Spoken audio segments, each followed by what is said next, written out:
nyanyi awewe kamari, nah, nyanyi si Esi ya, hah?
tukang belajar streaming ya, nah itu dit belajar streaming lah, kan diberi akunnya.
stretching themselves a little bit more in terms of power unit performance in FP2. Russell was pretty content. Verstappen's very content with where they're at. It was Ferrari and particularly Hamilton that was very much struggling to get the grip out of the soft tyres, just struggling on the fronts and the rears, which is never a nice position.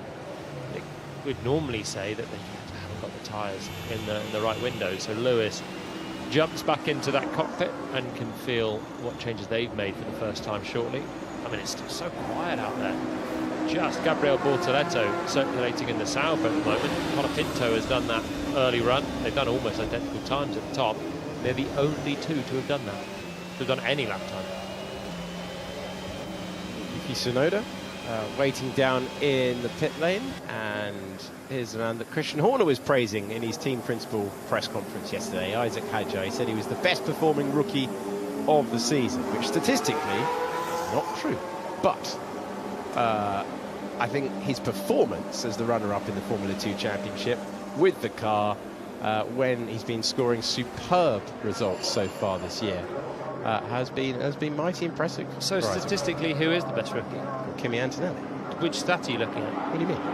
You're looking at just points. Yeah. Yeah, but if you look at teammate head-to-heads, point. You can look at different stats, can't you? As far up the grid as he's been. And I'm a big fan of Isaac Hadjar. I thought he was rapid last year, very much deserved his top 2 finish. He's been the best rookie. Do you think? Do you not think?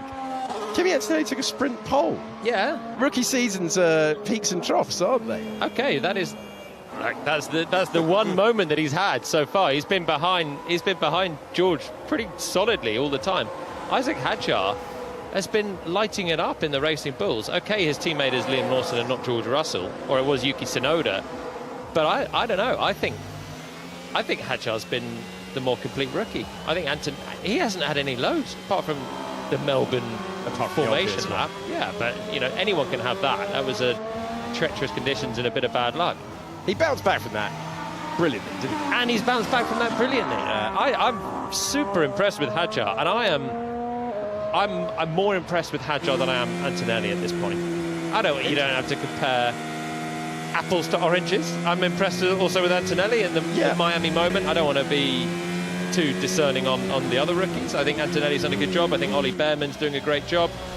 But if you had to pick one, I think Hadjar's consistency of performance. His qualifying has been brilliant. He started 6th in Monaco. Tough circuit to come to for the first time. Got it up there and managed to secure good points. For me, he's the best one so far. Yeah, I just say statistically. But which statistics? With the metrics we've got. No, you're only taking one stat. Yeah, the one that we rank drivers with at the end of the year and give out the trophies. No, I know what you mean. They're both the outside. I thought Miami was hugely impressive. We know how good George Russell has been in qualifying, and to go to a track that he's never ever raced at, and then George Russell massively outperforming Lewis Hamilton last year when it comes to one-lap pace. Antonelli goes there, outperforms him basically the entire weekend. Obviously race pace, you're never going to expect a rookie to be brilliantly all the way through. But I thought that was mighty impressive, just a few races. Finished a long way behind George on Sunday, didn't he? Yeah, don't worry. George got a podium. Don't worry about that. That's where the points are scored. That's how we rank the drivers. It's a tricky one, isn't it? All of these debates, because everyone will be pleased to know that there's very few cars out on circuit. Yeah, we'll get to the F1 stuff. Norris has at least left the garage. And I'm not saying Hadjar's not been brilliant. Well, that's what I'm hearing. Which, by the way, please don't promote him. Let's get that line of conversation away. Just give him a couple of years to get up to Formula 1 speed, to learn his trade with the Faenza-based team, whatever they might call themselves in the future, Racing Bulls this year. Right? So I agree with that. But then I was thinking as well, okay, the rookie thing, your comparison is always such a difficult benchmark, isn't it? So George Russell is a far superior driver to Liam Lawson. So that is why Antonelli's reference is tough compared to Hadjar, who's up against a sort of quasi-rookie in Lawson as well. But he was doing a good job against Tsunoda, but even Tsunoda is not George Russell. And the likes of Doohan or Colapinto up against Gasly, who's a race winner and is very much part of the furniture at Alpine. You've got Behrman up against the race winner in Esteban Ocon, but Ocon's also moved team, and there's, Behrman maybe has a chance to immerse himself with Haas a little bit better. So, the Antonelli benchmark is the harshest of them all. Bortoleto, of course, against a proven fast driver in Nico Hulkenberg. But I was thinking about this with Racing Bulls. When Hadjar has been so impressive, you almost think, why wouldn't they throw him into the Red Bull? I know the logic. Not this again, please. I know the logic, but unless Tsunoda can perform, then you're just Yuki is writing himself out of the Red Bull seat for next year at the moment. It's early days and maybe he can turn it around. So then the logic says keep Hadjar in the Racing Bulls. It's probably a more competitive car for him. Honestly, if Tsunoda went to Racing Bulls, he'd be scoring more points than he is at Red Bull. But then what do Red Bull do for next year?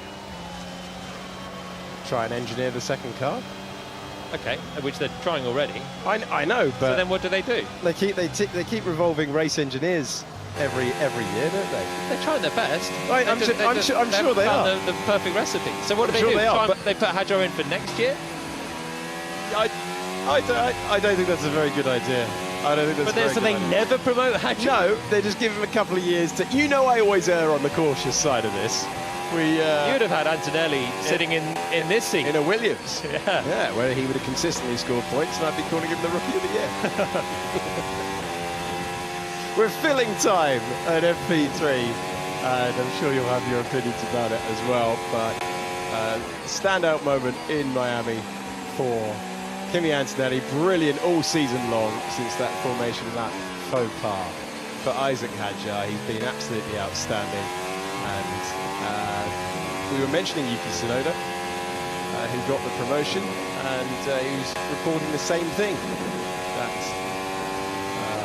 the Sainz goes to the top of the time page. He was reporting the same thing he was yesterday, which is sliding on both axles.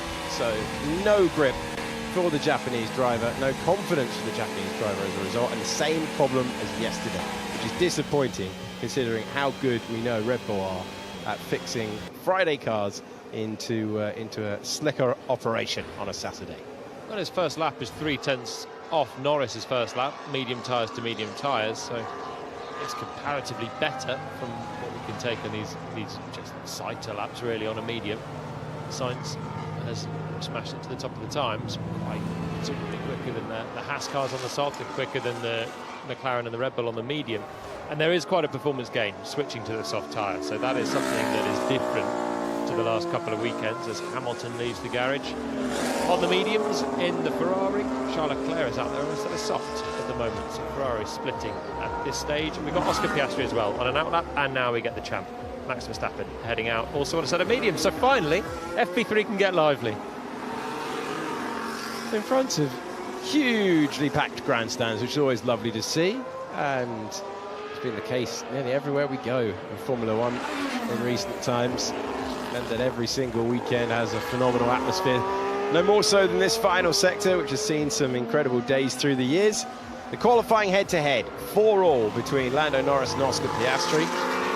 That's as many times as Piastri out-qualified Lando Norris all season long in 2024. This has been a bit of a bogey track for him in his first two visits in Formula One. Looking to put that right today with a strong performance. How McLaren would love to, after all of the talk of the technical directive, remember at the start of the year it was going to be labelled a game changer, and we got closer and closer and everyone started getting quieter and quieter about it potentially upsetting the pecking order. How McLaren would love to lock out a front row on this day of all days. Something that they were used to back in the Mick Hakkinen and David Coulthard era. We were talking yesterday about the strangeness of the results of this Grand Prix, which has been dominated by Lewis Hamilton and Max Verstappen. They've won every Grand Prix back all the way to 2016. Then you pointed out that you go back and there were 10 different winners in 10 years. And before that, the 10 different winners in 10 years, it was Hakkinen and Schumacher from 1998 to 2004. So this place just doesn't know how to make up its mind. It's either got the most dominant driver and car package at the head of the field, or it's got a complete scattergun 10 years for you, or it's back to the dominant two drivers of the modern era in Verstappen and Hamilton. Piastri's nearly at the end of the lap. He comes around the 14th and final corner. He posts A time that puts him third on the medium tyre. It's a 14.4 for him. Benchmark is Charles Leclerc.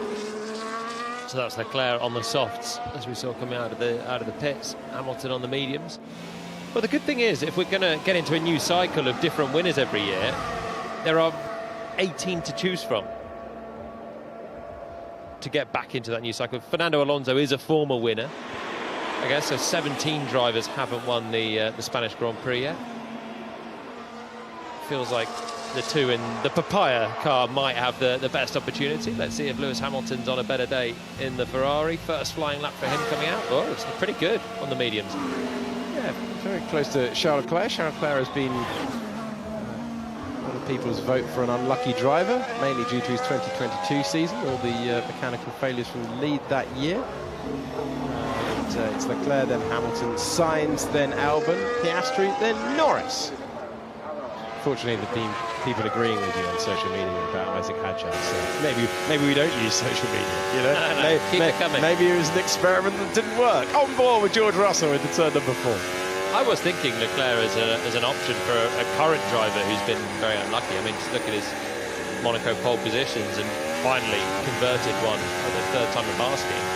Then qualified second last week and thought it was all over. You think if it was the other way around, mate, he wouldn't be so confident of the win, but he was confident he wouldn't win from second, and that's just how he's been quite unlucky, certainly in the Monaco Grand Prix and a few others.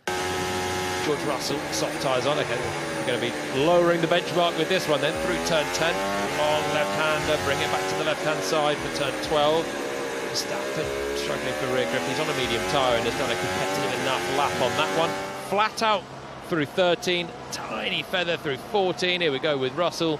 Short run to the line at the end of the lap, long run to the first corner at the start of the lap, and Russell gets us into the low 1 minute 13s. Tidy lap that for George Russell, 1:13.396 as we look down into the Mercedes garage where his team principal and reserve driver sit, waiting and watching, and that is a nice way to open your account on a Saturday. Russell, who is a Formula 2 winner around this circuit once. Let's hear. I have something hard on my left leg of my seat, so if we can just check that, that'd be good. Copy. So Piastri feeling something down in the cockpit that he doesn't want there. Correlates with what I was going to say about George Russell and his time in F2 when he had to lob the drinks bottle panel out of the car. It had come loose and he had to just chuck it from the car under a virtual safety car or safety car. Can't remember if he got penalised, but it was peak F2. Yeah. Is that Super Mario? Where you start throwing things from the car and they spin off if you're just behind? Yeah, we had quite a lot of references to Super Mario in the wake of last week. 35 minutes to go. He loves it, doesn't he? Yeah, it's Russell, Norris, Leclerc and Hamilton. Someone has suggested Nico Hülkenberg for an unlucky driver in Formula 1. It wasn't that unlucky, he got to be your team, mate. Yeah, no bad luck in that. Cemented his career for another 8 years after that. A lot of pace, Hülkenberg. Yeah, just never got the move to the big three team at the right time. Yeah, and I think the big thing with Hülkenberg is he's never had the podium. And there have been certain races where he may have got there, but things haven't gone right for him. Do you remember that the Hockenheim race in 2019? Yeah. And it was chaos, and he was running so well in the Renault, and then just dropped it off on the drag strip at the final corner. Would have been a great chance for him. I don't know if I would say. I mean, he's had a great career in Formula 1, just hasn't had that podium. A few moments of bad luck. I'm not rubber stamping Hülkenberg as the answer. No. Keep your suggestions coming in any way you can. Hashtag F1TV, or just at me directly. In that moment, we'll wait for your responses and send it downstairs to Ruth in the pit. Well, we've got a bit of strategy down here in the garage, and well, the first thing you want to look at when you're in FP3 as a strategist isn't the lap times, it's the colour of the tyre, because any car that is on a medium in this session only has one medium for tomorrow, which tells us they're either planning on doing a soft, medium, soft strategy, or they think it's a one-stop. Now, normally most teams do the same thing, not down here at Ferrari, where we've just seen them split strategy across the garage. Now, that could be for a whole host of reasons. sometimes it can be driven by driver preference. So Lewis's car still on track there, he's still on that medium tyre. Charles out on the soft tyre. Now, does that mean anything in terms of what they're thinking? Maybe they're trying to work out what the pace differences between the soft and the medium, see if they can Q1 on that tyre. But going into tomorrow, one thing is for sure is that Charles has 2 mediums, so still has the option to do a soft, medium strategy, but at the cost of having 1 fewer soft today. And it could actually be that the soft isn't any worse than the medium tomorrow. We've had stranger things happen here. 2018, we had all 3 compounds in qualifying. Can you believe it? I couldn't. It was very stressful. I didn't enjoy it tomorrow at all. And I always had Charles Leclerc in my car back then. No pressure then. Thank you, Ruth. Taking us through the strategic options of the weekend that lies ahead of us. And Ruth knows what it's like to run Charles Leclerc in the car. That was back in the Sauber year, where he distinguished himself so much they elevated him to Ferrari. And he's been there ever since, offered the longest contract in the history of the team. And he's kind of frustrated character at various points this year. Such a good end to the campaign, some memorable wins along the way. Team breaking that cycle of not being able to develop effectively into the back end of the season, and then this year the car just lacking that 1 lap pace, obviously until last week when it just had 1 type of corner and they didn't have to compromise the setup. Ferrari were a team that were hoping that the flexi-wing directive would bring them into play. That was their hope, that they had a sturdier front wing by design, and the others would have to bulk up the front wings of the Big Four. Hasn't really appeared that way at all. Hamilton's lap on the medium is actually very competitive at the moment. Right there with Norris within 2/10. He's ahead of Verstappen, who's just improved his time on a second flying lap. Lewis out there and still circulating, pushing on his second flying lap as well. Leclerc's soft tyre lap, a fair chunk away from George Russell at the top of the times. I wonder if it's the soft tyre particularly that Hamilton was struggling with, because he was quite competitive earlier on in the day as well. We'll see. There will be a qualifying simulation run to come in the last 30 minutes of this session. Probably not for a little while again. It's fairly quiet out there. You just can't do too many laps on these tyres. It's not like the last circuits that we've had, where the tyres would hang in if you cooled them down in between. You just wear them down pretty quickly. Yuki Tsunoda feathering a lot through turn 9 as we join in visor camp. Yellow flag ahead. White flag for a slow-moving car, I think, for Tsunoda, and that's Liam Lawson that he passes down the inside at turn 12. Are the LED boards easier to distinguish when you're in the car? Yeah. Because we had this trying to work out what Behrman was pinged for last week. Oh, for the life of me, I couldn't see the red flag. Yeah. And it just, I don't know if I'm going colourblind or what. It's never something that flags up in my medicals to see if I get my race licence. But suddenly now, trying to spot the colour of flags on the screens is becoming very tricky. When you're watching them with the naked eye, it's much more easy. The flashing, I mean, they jump out at you as well, especially the more and more night races that we've got. It really makes a difference. Do you remember Piastri leading in Jeddah, and there was some sort of red light in the first section? You're flashing through those corners, turns 7 to 10 so quickly, and just something jumps out at you. You're so aware of them generally, which is why it is so punishable if you don't respond to the flags, as Behrman fell foul on him on it.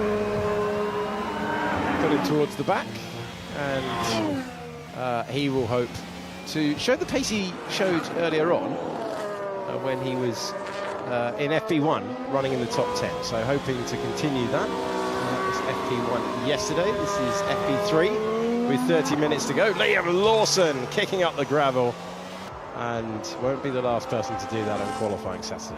Yeah, snappy, trying to get on the throttle out of turn 12. It's a long corner. You start to overheat the tyres through the lap as well. Even though it's a short lap, the energy you're putting through them around this circuit with an abrasive tarmac, with lots of long, fast corners, it's tricky. And Lawson there was just getting away from him, and he kept his foot in to find the gravel.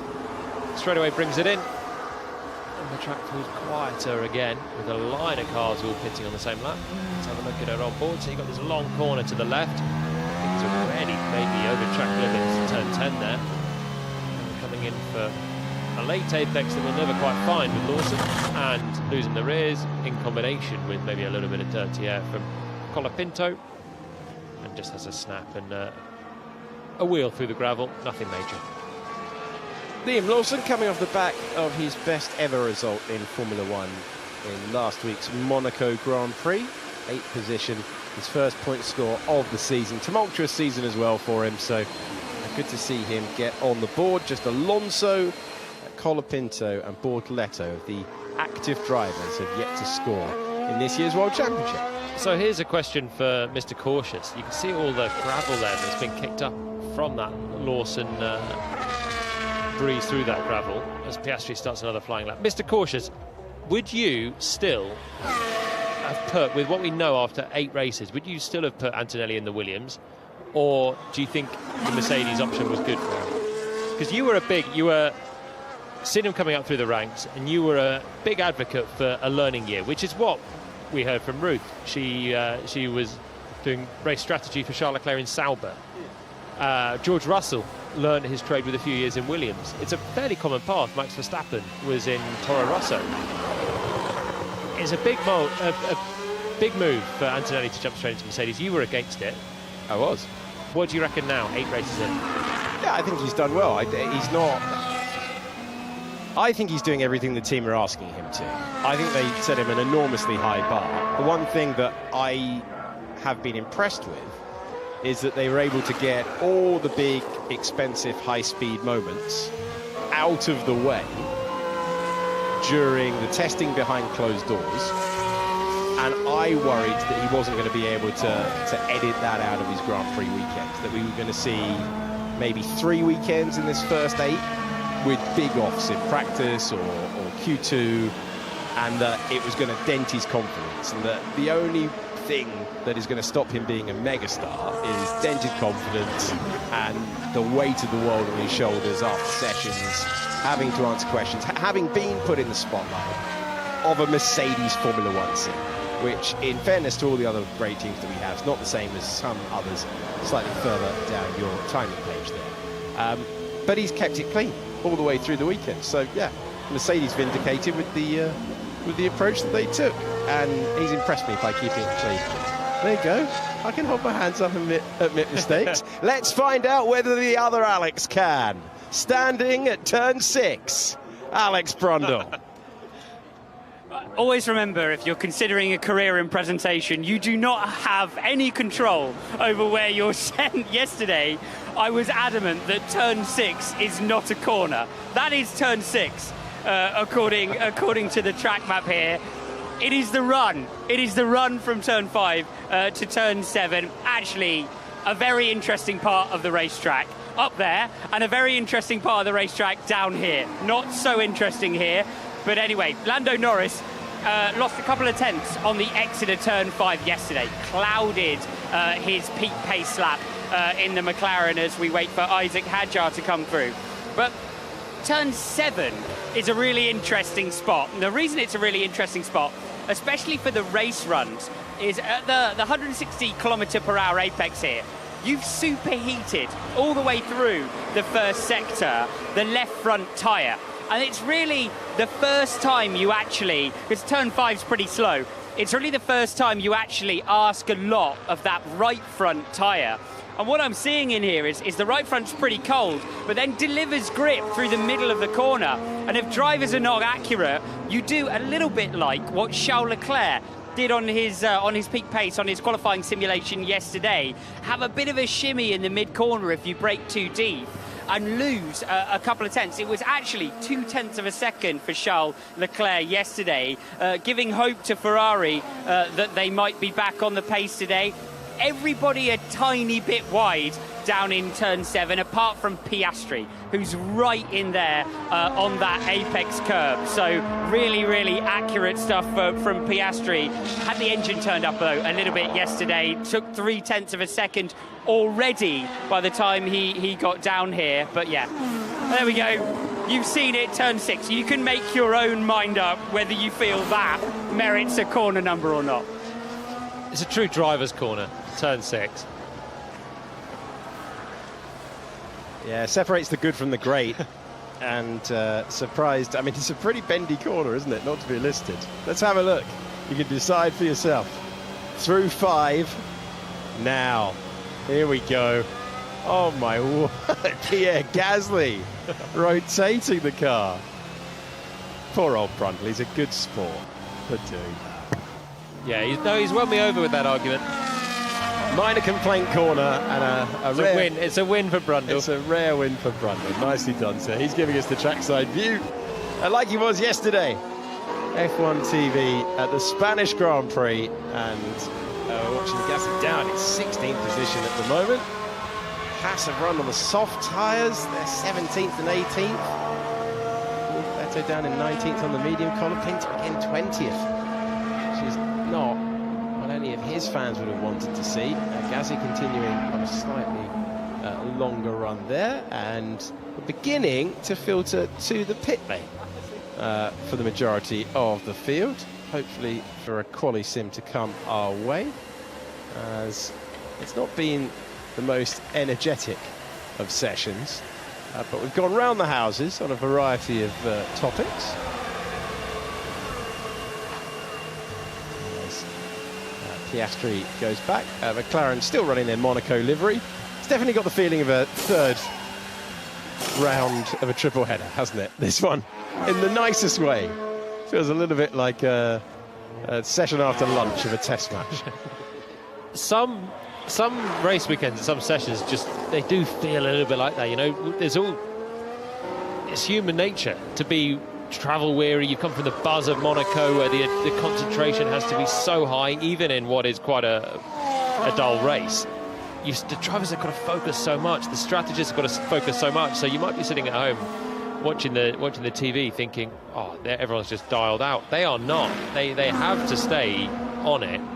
And then you come in for the third race in a row on a circuit that everyone knows it's a bit of a homecoming.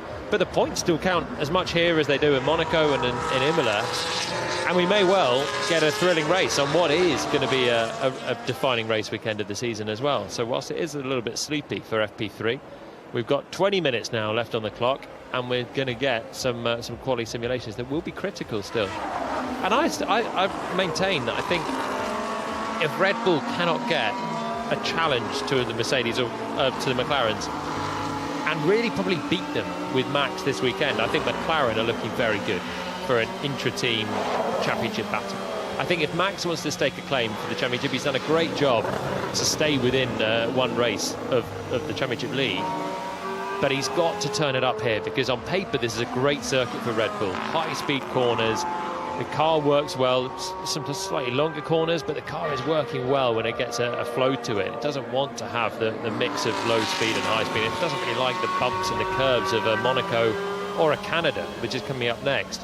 So this is a great opportunity for Red Bull. And then you add in this technical directive of reducing the flexi wings and the front wing that Red Bull were thinking, amongst others, that might bring them back towards the sharp end. This is a big opportunity for them still. 20 minutes to go. Kimi Antonelli in the Mercedes, second fastest at the moment, currently finding himself on an outlap and going for a run around the circuit then. Went out late, Antonelli, in the session, so actually this is just his second flying lap of the day. His first one has taken him to second place, 4 tenths away from his teammate at the top, and Mercedes are looking like Mercedes of old in the first 40 minutes of this session. You say Mercedes of old, that was George Russell's fear, wasn't it? That the one-lap pace looks absolutely mighty. You were referring yesterday to their 2013 season, when they roll up and they'd always be at the front of the field in qualifying, and their tyres would absolutely implode in the early laps of the race. I think that was Russell's fear after the long run pace yesterday. Yeah, well, that's a big issue for them. It's not an easy circuit to overtake on, and George took the lead last year, didn't he? But lost out to Max, kept Lando at bay for the whole of the first stint. So track position's still important in Barcelona, but that 2013 example is when things go wrong on tyre degradation, and we know that Mercedes are capable of that, as Antonelli just nudges it wide of the track limits at turn 10. Might have to keep an eye on that for qualifying. A few drivers have done it. The white line is wider on the exit of turn 12, where Lawson and then Behrman have found the gravel and brought a little bit back on. Antonelli completes another flying lap and improves the final sector, but not his overall lap time. Decent consistency though. That was not a new set. Yeah, personal best in the final sector. Valtteri Bottas is getting an unbelievable amount of airtime today, Valtteri, which with that haircut, fair enough, can't complain. Here's Kimi Antonelli. So the drivers are trying to point the car in that direction, aren't they? They're trying to just leave the tiniest amount of rubber. Yeah, the problem is that's a natural racing line for them. So you dive in for an early apex and then just hold it.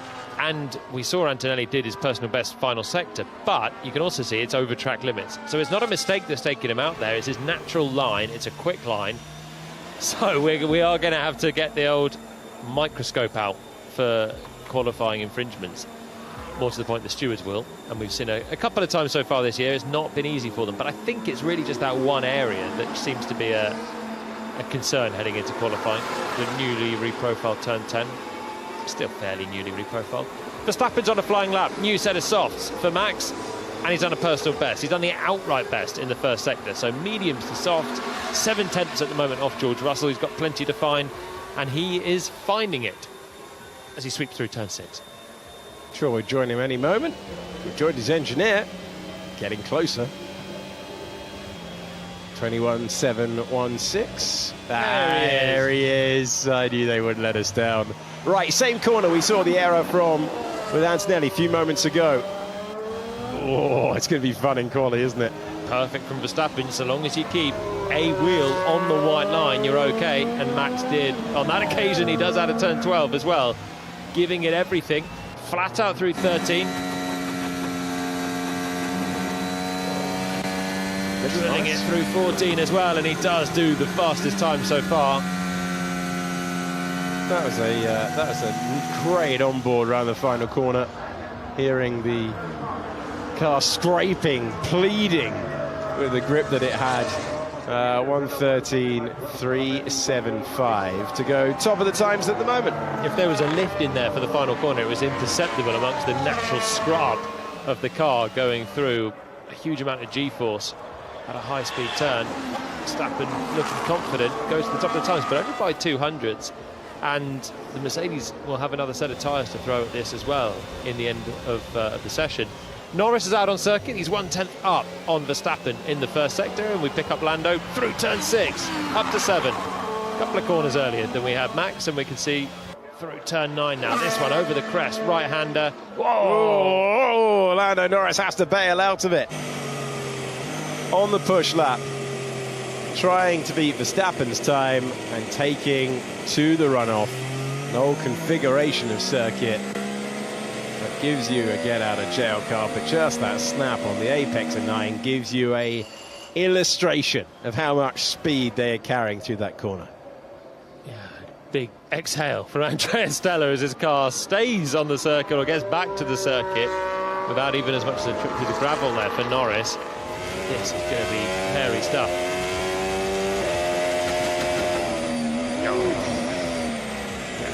You mentioned earlier on that it used to be a big, scary corner, and that still shows the challenge that's there at turn 9. Tried to do it pinned. I said yesterday George Russell was the only driver to do it. I think Lando was trying to emulate him, and that's the danger. Just losing the rear, and that's him back into the pits. He can go again on this set of softs, but he has just gone through the best of them already in half a lap. Fernando Alonso moves up to 3rd position. Fastest driver of all in the 2nd and 3rd sectors. It's tidy from Fernando, really tidy. He's 2/10 away from Verstappen in the first sector, but the rest of the lap is very good as Norris gets back on his way then. And he'll have another go on that, but he has just lost the peak of the tyre. This sub-tyre is really a one lap special as Oscar follows him out of the pits now. So Lando going on again, probably with a bit of a lift to come through turn number 9. Track surface slippery in track sector 3 is the flag being displayed on our race control screen in the commentary box. So something for all the drivers to be aware of, considering the proximity that we are to Grand Prix qualifying, coming your way in a couple of hours' time. Tsunoda and Stroll improve on a soft 7th and 8th. So I think he's still got plenty of work to do at the moment. Half a second down on his teammate, and Lance Stroll likewise half a second off Fernando Alonso. But this is a circuit where we expect small margins into qualifying. It's a short lap. There's only 14 corners, one of which is the irrelevant turn 6. So it is going to be tiny margins that should dictate positions. And if you're half a second away from the potential, it's not going to reflect well on Tsunoda, as Hulkenberg shows exactly that. Jumps up to 4th in the Sauber. Fernando Alonso fastest in sector 2 and sector 3. We've got Bortoleto 4th, Hulkenberg 5th with their efforts, personal best in all 3 sectors, but something for the crowd to enjoy there, and they did enjoy it. Why wouldn't you? The man who last won at this venue in 2013, continuing on, paying tribute to Alex Plough, who won the Indy 500 in his Thursday media press conference, saying the respect the drivers had for him and the domination he is achieving in that series at the moment. These outlaps are crazy slow. This is just idling. I was going to say, can we get a live speed? He was doing 60 miles an hour. Yeah, and now he builds it up because he needs to give it a big one through these final couple of corners to launch into the flying lap, which effectively has begun, because that all leads to this straight line speed. And it is a long run up towards the first braking zone. So now the speed builds well over 200 miles per hour. 203 we're topping out at with the McLaren, who's on his way on a new set of softs through turn 2 with a tiny feather. He's going to be pinned through 3 here, just getting out to that white line on the exit. And it's the fastest first sector by a mile for Oscar Piastri. That's 2/10 up on what Norris had done before Lando made a mistake at 9. Seriously leaning on the curb on the exit of 2 as well, using all of the track, trying to extract the faster time of the session so far. And top back-to-back practice sessions to give him the confidence going in to what he will hope will be another battle for pole position. It has been a such an improved qualifying session performance this year from Piastri. 4-4 with his teammate heading into this one. Look at the pace of the McLaren. Yeah, about those tiny margins I was talking about. Wow. 7/10 up. Piastri's putting this together. Norris is improving, and he goes to the top of the times momentarily. So Lando in turn 9, we think it wasn't touching, but we saw porting. So if we want to fix that, we'd have to box now to lift at the rear. Oh, he'll consider it. McLaren 1-2, half a second between Oscar Piastri and Lando Norris. 9/10, make that 7/10 of a second to the rest of the field. That is an absolutely enormous margin, as we've got fans of both sides of the McLaren garage watching on there. Yeah, I'm not sure what the thumbs down was. Maybe I missed that one. One was a Norris fan, one was a Piastri fan. The Norris fan's not happy with Piastri's pace, because that is extraordinary. Half a second clear of Norris. Lando did a reasonable job to recover a second lap out of that, but half a second up the road is Oscar. And even on the lap that Lando bailed out of, bit of porpoising at turn 9, I would say he doesn't want to change the car based on that, but maybe just wants to have a tiny lift to settle it. You lose such little time for a feather of the throttle through a high-speed corner versus lifting the rear of the car, where you lose overall downforce through all of the corners. So Lando he came through the pits, but they didn't adjust the ride height with that one and went back out again. But wow, Oscar's lap just neat and tidy. McLaren looks glued. Big old margin he's got to the rest of the field. We're yet to see Mercedes back out on another set of softs. They ran the softs earlier on, but the track's getting better and better, so Russell may have something to say about the half a second margin at the top. He's just left the pits now. Last year, Oscar Piastri qualified in 9th position. Last year, Lando Norris was on pole. Year before that, Lando Norris with a P3 on the grid in a McLaren that wasn't yet upgraded. Again, Oscar Piastri was in 9th place, so this would be a big step forward around this circuit for Oscar Piastri in his 3rd year of Formula 1. It's a tricky circuit to get off the line from the front of the grid, and we saw that play out last year. So qualifying is not absolutely everything, but the marker that Piastri could lay down is quite something after being out-qualified by Norris with his superb pole. Lando in Monaco last time out. Hamilton through the first sector is okay. Looked like he was fighting it slightly coming through turn 9 as well. The high speed. We'll get a middle sector for him. 6 tenths down on Piastri. It's actually not miles off compared to a lot of the other cars. Leclerc 7.5 tenths down total through the lap. Hamilton might be somewhere near his teammate here. Well, that'll be the aim for Lewis Hamilton. Only once this year when it comes to Grand Prix qualifying has he been the lead Ferrari. Comes across the line. Can he get there? No, it's fallen away at the end of the lap there. So tyres not staying in for Hamilton. A lot of time faded away in that final sector. And he finds himself in 8th position. Frustration for him. A 6-time winner of the Spanish Grand Prix. Looking for that breakthrough. Certainly over 1 lap for Ferrari. Talking of breakthroughs, look at the season's best rookie. Up in 5th place. Another strong lap from Isaac Hadjar. It's routine from Hadjar, though, isn't it? It's not even a surprise to see him jump up into the top 5 or 6. Lawson shows the pace of the car by getting up into the top 10 himself, but again, 1/4 of a second up is Hadjar, looking super impressive. The Mercedes are out on circuit, so we'll see if Antonelli can respond in the battle of the rookies on a second set of soft tyres now. Leto making his way through. He's done a time good enough for the top 10. Teammate to Hulkenberg, and something that Jolin knows well from his career. You can see that they've been set up for straight line speed, no messing around. The speed trap, 329 kilometers per hour, 204 as we look at Matteo Binotto, as the COO, the CTO of Kick Sauber. So many different management changes at the Audi project, but he's the man looking after what will become the overall Audi project for next year. George Russell completes the lap, goes into 4th position, P4 for George Russell, and Max Verstappen and Hadjar marginally ahead of Kimi Antonelli. Alonso, Hamilton and Lawson the top 10. Surprised actually how quick the Racing Bulls are in general.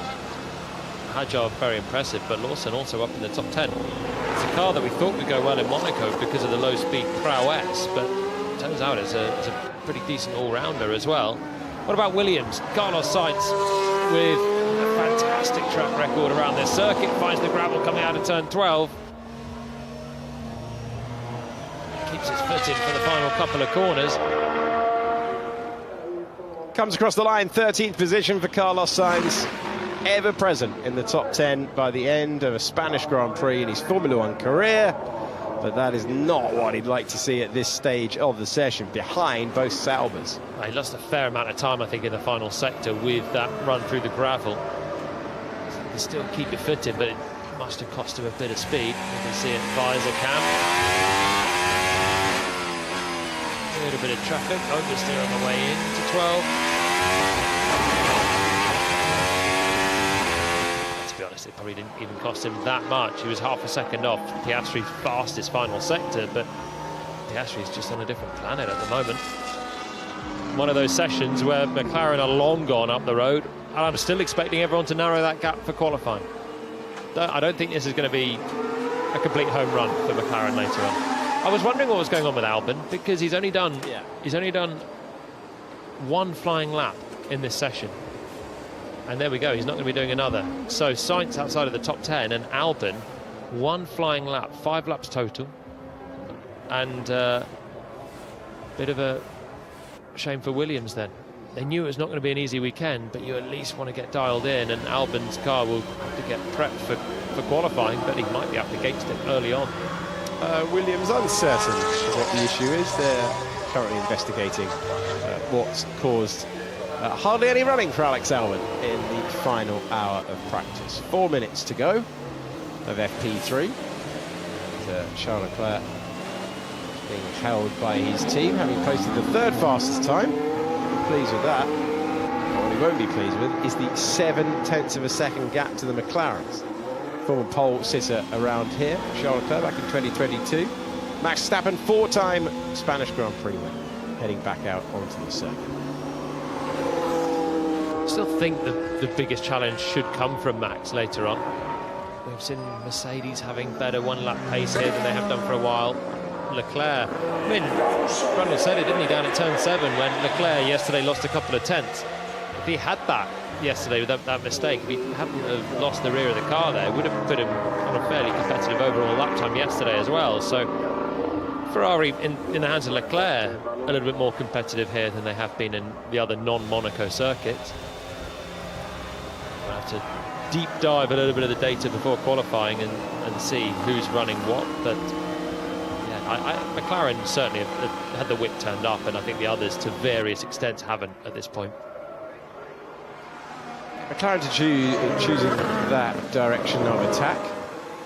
If that's a genuine pace from McLaren, that is it's a big statement, isn't it? Yeah. On this weekend particularly. Yeah, it would be. The technical directive weekend, if they knock this one out the park, that's is fairly chastening for Red Bull. Yeah, it would be checkmate stuff, and would point us towards a all-for-pyre battle for the Drivers' Championship. They're miles clear in the Constructors as well, even given what we saw last year. With a comeback from a team not fancied to win the title, roaring through and taking the crown. They've got an enormous advantage. Very close in the battle for second between Mercedes, Ferrari and Red Bull. Looking at the team principal and CEO, as he has been for his entire time with the team. Longest serving team principal, Christian Horner, since the team's entry into Formula One back in 2005. And Max Verstappen going again, and he finds himself attacking turn number 1, 200 miles per hour, scrub off the speed, but not that much. Thrilling direction change through 1 and 2. Really building the G-force for an extended period of time through turn 3. Verstappen's second lap on this set of soft tyres. And he's not far away from his personal best, but Piastri again put in absolute dynamite first sector. So everyone just looks like they're having miserable laps, even when they're not necessarily a mile away from their personal bests.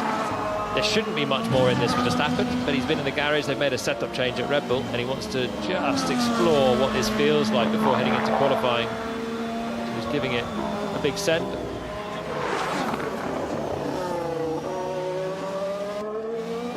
He's on the brink. He's pushing to the limit on those old tyres, trying to play himself into form for qualifying later on. Brush of the gravel as he made his way out of turn number 12.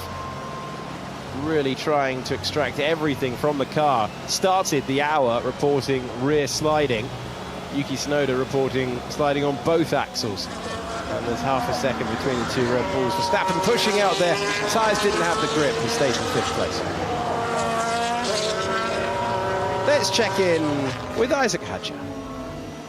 I feel a lot of movement, a lot of sound, high vibrations when dropping the clutch, like something is not smooth. Understood. We will check. Well, that doesn't sound particularly ideal. What might that be? I mean, I'm not entirely sure, but that will be from a practice start then. So he's dropped it. Obviously the clutch has dropped. It's engaged first gear, and off he's gone at the end of the pits. So something on the clutch of the gearbox, but he's obviously circulating okay. And you only need the clutch for your start, so he's going to take the checker flag on this lap, come back round and do another one. The team can have a look at the data and see in there if there's noise or vibrations in the gearbox that they want to protect, and then he should not do another one if there's something that's a little fragile in there. I've had it before where you think something's not quite right, and you just want to radio it, especially at this time of the weekend. He's absolutely flying again. He doesn't want the team to have to do a big rebuild job, so if there's anything you're not completely sure about, get on the radio, get the team to check it from what they can see, and maybe be cautious with this one, bring it in and make sure you keep the car in one piece, or they think it's all okay and he can go and do a practice start. Well, a good session for Hadjar, despite the problems that he reported. Same applies to Fernando Alonso, in front of his adoring faithful. He's P8. Charles Leclerc, good lap for P3, but 0.7 of a second off. Close with Russell once again. Looks like it's going to be a good battle there, and they will hope that they have plenty of horses in reserve. Yet to be determined what power modes everyone's in, but you've got to be in the same modes from qualifying all the way through. All sorts going on in the grandstands. All sorts.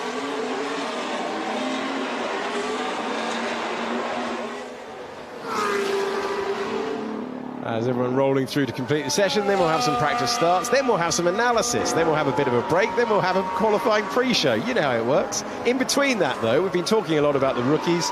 Last year, you could see their early work by watching the Formula 2 Championship. That race is coming up in between the end of this session and the next one. Been some pretty spicy moments in that championship in the last couple of weeks or so. Let's hear from those.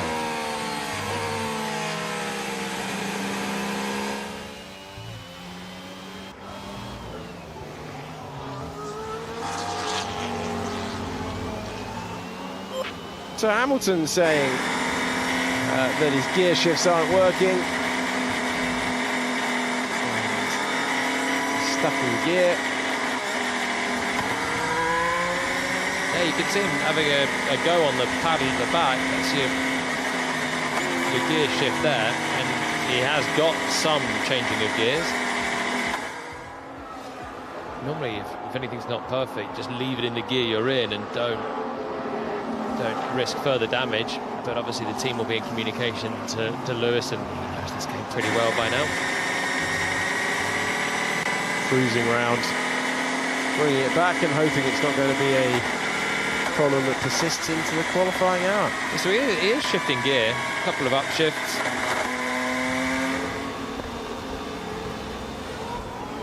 So maybe a fix found on the steering wheel. So much they can change. As we look at the car performance graphic for Oscar Piastri, looking good, high speed, medium speed, and on the straights. And he's topped his second practice session in a row. McLaren's in a formation that we might see later in the weekend on the evidence of practice so far. What a great shot that is.